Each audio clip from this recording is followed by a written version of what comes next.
I play Rain Sinclair, and she, her mutant power, her name is Wolfsbane, and she has the ability to shapeshift into like a werewolf, and then she can also go full wolf. And so I guess her power is to have like super heightened senses, and she can see really well in the dark and hear things that are super far away and smell everything.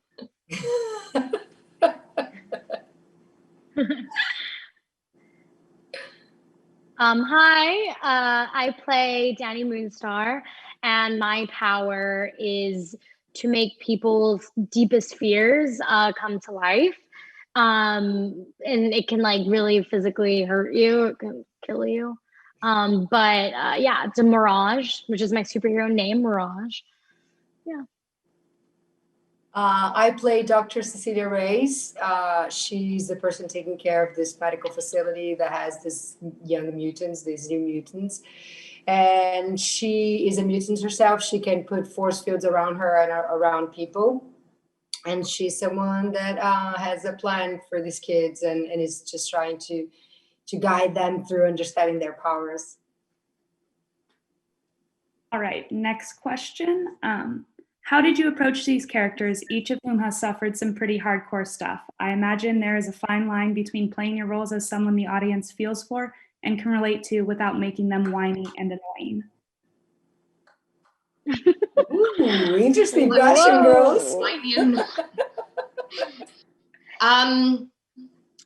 Yeah, I think for the biggest thing that stood out to me was with Rain is how much she doesn't say. And so there's a lot with her that is internalized. And so that can be quite a difficult thing to do when you are in a room full of actors and all of you are playing these characters and you're trying to, you know, be a prominent player and you have nothing to say. And so I think that gives you a lot of space to just internalize a lot. And as an actor, I think I definitely learned a lot about myself in trying to discover the person within me who doesn't speak at any given moment and who does keep a lot of things like within her own head. And I think a lot of people are going to really relate to that.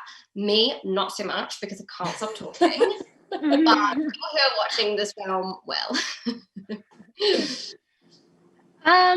You know, playing Danny is hard because she has to talk about what happened to her a lot, even right from the beginning, because she's just gotten there. I feel like we did actually, while filming, like some reworks on some of the dialogue, because we found that she would just be talking about like, oh, well, you don't understand, you know, what happened. And we were kind of like, well, this is getting actually a little repetitive. And I don't think she needs to, you don't need to talk about it that much. Like what Maisie's saying, it's like what you don't say. But it's hard to play a character that's been hurt so much. But Danny's like she's like soft-spoken, but she's tough.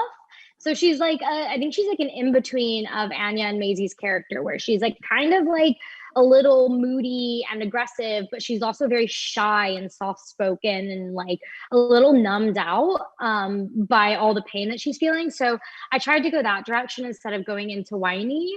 But you know, yeah. I think it's really cool that you see that all of you guys, I mean, you guys achieved something that was interesting, that normally these characters are always portrayed in normal films, meaning not action or hero films, superhero films. They would be the problematic teen, or the teen that has issues, or the teen that is like there's always something related to that. And in this film, in a way, which I think the X-Men always do, is that what is called the different and what is the one that is not the normal, they are the heroes, and their struggle is what makes them stronger. And I think you guys really understood that with Josh, with the work that you guys did was really nice to see, is that through the work and through the preparation, understanding these traumas, being character driven, it's what made the film different, meaning you guys from the pain becoming powerful. Yeah.